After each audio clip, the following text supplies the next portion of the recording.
नमस्कार, Haribhoomi news bulletin में आपका स्वागत है। आज 6 दिसंबर 2025 को पौष माह की कृष्ण पक्ष की प्रतिपदा तिथि है। राहु काल सुबह 10:30 से दोपहर 12 बजे तक रहेगा। वहीं मौसम में आज हरियाणा में मुख्य रूप से आंशिक रूप से बादल छाए रहेंगे। अब नजर डालते हैं आज के प्रमुख हेडलाइंस पर। पीएम मोदी बोले, भारत रूस दोस्ती ध्रुव तारे सी अटल। पुतिन के दौरे पर अहम समझौते, फ्री वीजा का तोहफा। 4 दिन में 1200 से अधिक फ्लाइट रद्द। इंडिगो संकट पर, सरकार बैकफुट पर, वापस लिया वीकली रेट्स नियम। रेलवे में लाखों नौकरियां। मंत्री अश्विनी वैष्णव ने संसद में बताया 1,20,000 पदों पर प्रक्रिया जारी। पाक आर्मी चीफ आसिफ मुनीर आजीवन वर्दी में रहेंगे, गिरफ्तारी भी नहीं हो सकेगी, बने चीफ ऑफ डिफेंस फोर्सेज। रूस के राष्ट्रपति पुतिन भारत यात्रा पर, ट्रंप ने कराया कांगो और रवांडा में समझौता। अब खबरें विस्तार से। सबसे पहले बात करते हैं रूसी राष्ट्रपति के भारत दौरे की। प्रधानमंत्री नरेंद्र मोदी और रूसी राष्ट्रपति व्लादिमीर पुतिन के बीच शुक्रवार को हुई 23वें भारत रूस वार्षिक शिखर सम्मेलन के बाद दोनों नेताओं ने संयुक्त प्रेस कॉन्फ्रेंस को संबोधित किया। पीएम मोदी ने इस दौरान भारत और रूस की दोस्ती को ध्रुव तारे के तरह अटल और स्थिर बताया, जिसने पिछले 8 दशकों में उतार चढ़ावों को सहा है। इस अवसर पर प्रधानमंत्री मोदी ने रूसी पर्यटकों के लिए एक बड़ा ऐलान कर उन्हें 30 दिन का फ्री टूरिस्ट वीजा और 30 दिन का ग्रुप टूरिस्ट वीजा देने की घोषणा की। वहीं रूसी राष्ट्रपति पुतिन ने भारत की बढ़ती ऊर्जा जरूरतों को देखते हुए बिना रुकावट के तेल की सप्लाई जारी रखने का वादा किया। पुतिन ने पीएम मोदी के नेतृत्व की जमकर तारीफ कर कहा कि भारत उसके लिए मार्गदर्शन में पूरी तरह से स्वतंत्र और स्वायत्त नीति अपना रहा है और मेक इन इंडिया जैसी पहलों से तकनीकी रूप से आत्मनिर्भर बन रहा है। हालांकि प्रेस कॉन्फ्रेंस में लड़ाकू विमानों या किसी बड़े रक्षा समझौते की घोषणा नहीं हुई, जिसकी उम्मीद की जा रही थी। इसके बावजूद दोनों देशों ने कई अहम क्षेत्रों में सहयोग बढ़ाने पर सहमति जताई। इनमें शिप बिल्डिंग, बर्फीले समुद्र इलाकों में भारतीय नाविकों को जहाज चलाने की ट्रेनिंग, नई शिपिंग लेन पर निवेश, सिविल न्यूक्लियर ऊर्जा सहयोग और क्रिटिकल मिनरल्स पर समझौते शामिल है। पुतिन ने यह भी बताया कि दोनों देश अब 96% लेन देन अपनी राष्ट्रीय मुद्राओं में कर रहे हैं और व्यापार को $100 बिलियन तक ले जाने के लिए तैयार हैं। इससे पहले राष्ट्रपति भवन में पुतिन का 21 तोपों की सलामी के साथ औपचारिक स्वागत किया गया और उन्होंने राजघाट जाकर महात्मा गांधी को श्रद्धांजलि भी अर्पित की।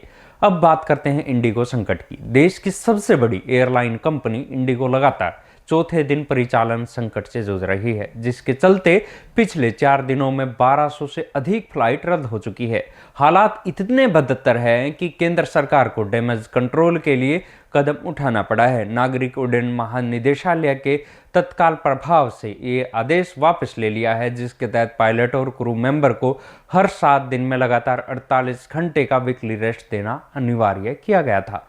अब क्रू को पहले की तरह 36 घंटे का आराम मिलेगा और डीजीसीए के नियमों के कारण हुई क्रू की कमी से शुक्रवार को दिल्ली, बंबई, बेंगलुरु, हैदराबाद और पुणे जैसे बड़े एयरपोर्ट्स पर 500 से ज्यादा उड़ानें रद्द हुई। एयरपोर्ट पर स्थिति अराजक हो गई है। दिल्ली एयरपोर्ट पर तो सभी घरेलू फ्लाइट्स रद्द कर दी गई है। यात्री 24 घंटे से इंतजार कर रहे हैं, जिससे उनमें भारी गुस्सा है। रायपुर और दिल्ली एयरपोर्ट पर यात्री, स्टाफ और सुरक्षा कर्मियों से बहस और मारपीट करते हुए देखे गए। बच्चे और बुजुर्ग फर्श और सीढ़ियों पर रात गुजारने पर मजबूर हुए। डीजीसीए ने इंडिगो को परिचालन सामान्य करने के लिए क्रू की भर्ती और ट्रेनिंग के साथ हर 15 दिन में प्रोग्रेस रिपोर्ट जमा करने का निर्देश दिया है। वहीं इंडिगो ने यात्रियों से माफी मांगते हुए नियमों में अस्थायी छूट के लिए डीजीसीए से 10 फरवरी 2026 तक का समय मांगा था।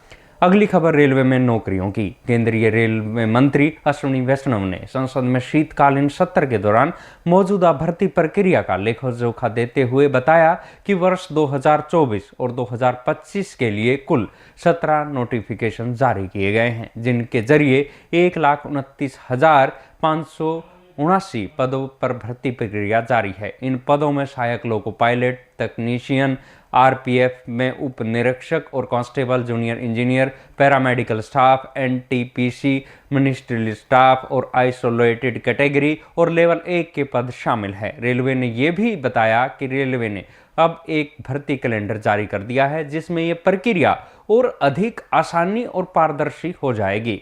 ये जानकारी लाखों युवाओं के लिए महत्वपूर्ण है जो रेलवे में नौकरियों के लिए तैयारी कर रहे हैं। रेलवे मंत्री ने रेलवे में नौकरियों के संबंध में ये भी महत्वपूर्ण आंकड़े पेश किए हैं। उन्होंने बताया कि पिछले 11 वर्षों में रेलवे ने युवाओं को कुल 5,08,000 नौकरियां दी हैं, जो 2004 से 14 के बीच हुई 4 लाख भर्तियों के मुकाबले अधिक है। मंत्री ने जोर दिया कि नई सरकार के आने के बाद नौकरियों का स्तर बढ़ा है। अब बात करते हैं पाकिस्तान की। पाकिस्तान के सेना प्रमुख आसिफ मुनीर को अब औपचारिक रूप से चीफ ऑफ डिफेंस फोर्सेज यानी CDF पद पर नियुक्त कर दिया गया है। ये पद पिछले महीने तीनों सेनाओं, थल सेना, नौसेना और वायुसेना के बीच बेहतर समन्वय सुनिश्चित करने के उद्देश्य से बनाया गया था। प्रधानमंत्री शहबाज शरीफ के कार्यालय के अनुरोध पर राष्ट्रपति आसिफ अली जरदारी ने मुनीर की ये नियुक्ति 5 वर्षों की अवधि के लिए मंजूर कर दी है।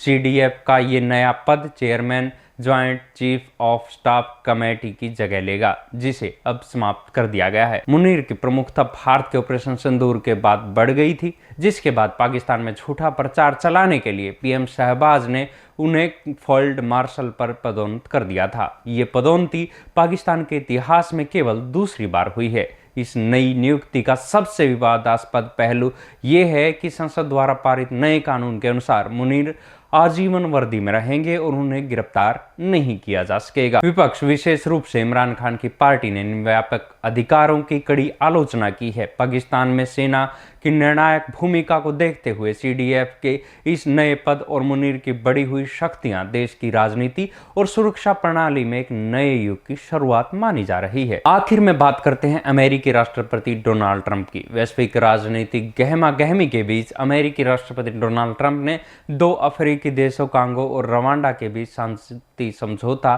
करवाने का दावा किया है। ट्रंप प्रशासन ने इस समझौते को वॉशिंगटन अकॉर्ड नाम दिया है। ये कदम तब उठाया गया है जब रूस के राष्ट्रपति पुतिन भारत यात्रा पर थे और फ्रांस के राष्ट्रपति मैक्रो चीन यात्रा पर हैं। समझौते पर हस्ताक्षर के बाद ट्रंप ने कहा कि अब दोनों देश एक दूसरे को मारने के समय नहीं बिताएंगे, बल्कि गले मिलकर अमेरिका की आर्थिक मदद से फायदा उठाएंगे। ये समझौता उसी संस्थान में साइन किया गया है जिसका नाम हाल ही में बदलकर ट्रंप के नाम पर रखा गया है। शांति समझौते के साथ ही अमेरिका और कांगो ने एक महत्वपूर्ण रेयर अर्थ मिनरल डील भी साइन की है। इसके तहत कांगो ने वादा किया है कि वो महत्वपूर्ण खनिजों, सोने और कोबाल्ट जैसे रेयर अर्थ मेटल्स के विकास के लिए अमेरिकी कंपनियों को प्राथमिकता देगा। हालांकि विश्लेषकों का कहना है कि 30 साल से चल रहे इस संघर्ष में जमीनी स्तर पर कोई बदलाव नहीं आया है और विद्रोही गुट अभी भी सक्रिय हैं, जिससे समझौते की सफलता पर संशय बना हुआ है। ऐसी ही खबरों से जुड़े रहने के लिए देखते रहिए हरिभूमि टीवी। और अधिक खबरों को विस्तार से जानना है तो हरिभूमि अखबार पढ़ें या हरिभूमि वेबसाइट पर जाएं। शुभ प्रभात।